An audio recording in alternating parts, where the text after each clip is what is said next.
함께 읽을 마태복음 22장 말씀은 앞선 21장의 내용에 연결돼서 계속해서 예수님과 논쟁을 일으키는 그 내용들, 그리고 그에 대한 비유들이 등장하고 있습니다. 21장 포도원의 농부에 이어서 혼인잔치와 세금 문제와 부활과 큰 계명의 문제를 가지고 말씀하고 계시는데요.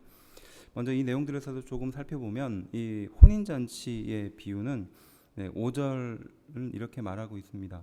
그들이 돌아보지도 않고 한 사람은 자기 밭으로 한 사람은 자기 사업을 하러 갔다라고 말합니다. 곧 복음에 관심 없는 사람들의 행동에 대해서 지적하고 있는 것입니다. 돌아보지도 않고 자기 밭을 돌보러 가고 또 자기 사업으로 가버렸다는 것이죠.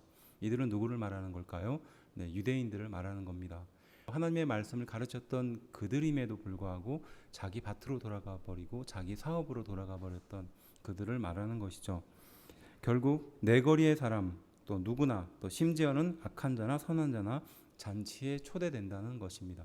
하지만 결국은 예복을 입지 않은 사람들은 쫓겨나게 된다라고 말씀합니다. 여기서의 예복은 복음을 말하는 것입니다. 잔치에 초대됐으나, 그러니까 좋은 것과 맛있는 것을 먹는 잔치에는 초대되었으나 예복, 그러니까 복음을 받아들이지 않은 사람은 결국 쫓겨나게 된다라는 것을 말하죠. 그래서 14절에 청함을 받은 자는 많되 택함을 받은 자는 적다라고 말합니다. 그리고 가이사 세금의 문제는 바리새인과 헤롯 당이 서로 적대하고 대적했었던 관계지만 예수님을 넘어뜨리기 위해서 찾아왔던 것이죠. 그래서 바로 예수님은 그것에 대해서 21절 가이사의 것은 가이사에게, 하나님의 것은 하나님의 것에게라고 말씀하시는 것입니다. 이들의 함정을 피하고 그들의 잘못된 생각을 바로잡았던 것을 볼 수 있습니다. 그리고 부활에 대해서 말하고 있는데요. 이것은 부활이 없다고 당시에 믿었던 사두개인들을 향하여 하신 말씀이에요. 32절은 죽은 자의 하나님이 아니고 살아있는 자의 하나님이다 라고 말씀하시는 겁니다. 읽어보면 나는 아브라함의 하나님이요 이삭의 하나님이요 야곱의 하나님이로다 하신 것을 읽어보지 못하였느냐. 하나님은 죽은 자의 하나님이 아니요 살아있는 자의 하나님이시니라 하시니라고 말하면서 그들의 논리에 따르면 아브라함과 이삭과 야곱은 부활이 없으니까 죽은 상태이고 부활하지 않는 상태이지만 그들은 입으로 아브라함과 이삭과 야곱의 하나님을 고백했던 것이죠. 바로 그들의 잘못된 점들을 지적하며 아브라함과 이삭과 야곱은 바로 살아있는 자들, 부활할 것이다 라고 말하며 바로 그들의 하나님이다 라고 말하는 것입니다. 그리고 율법을 613개로 나누고 248개의 중요한 율법으로 나누었었던 바리새인들에 대해서 예수님은 주 너의 하나님을 사랑하고 내 이웃을 내 몸과 같이 사랑하라라는 이 두 가지 말씀을 똑같이 비등하게 중요하다라고 말씀하시면서 그들의 잘못을 지적했던 것이죠. 우리는 이 말씀에 대해서 특별히 복음에 관심 없었던 사람들의 행동을 묵상할 수 있는데요. 그들은 오전에 나와 있듯이 돌아보지도 아니하고 또 자기 밭으로 돌아가 버리고 또 자기 사업을 돌보느라 예수님의 복음의 말씀을 듣지 않았던 것을 알 수 있습니다. 그러니까 돌아보지 않는다는 것은 매정하게 돌아보지 않았다는 뜻이죠. 그리고 자기 밭으로 돌아갔다는 것은 당장 자기 밭의 관심사에 더 많은 관심을 가지고 있었다는 것이고 자기 사업, 그러니까 자기가 이루는 그 일로 다시 돌아가 버렸다는 것입니다. 복음을 믿고 하나님의 말씀을 의지하는 그리스도인 가운데도 이렇게 돌아보지 않고 또 자기 밭을 돌보러 또 자기 사업을 돌보러 가는 그런 사람들이 있을 것이라 생각합니다. 바로 예수님은 그들을 향하여 청함을 입은 자는 많되 택함을 받은 자는 적다라는 말씀을 하셨죠. 우리가 제대로 하나님을 믿어야 되고 또 제대로 하나님의 말씀을 의지해야 될 필요가 바로 이 말씀을 통해서 깨닫게 되는 줄로 믿습니다.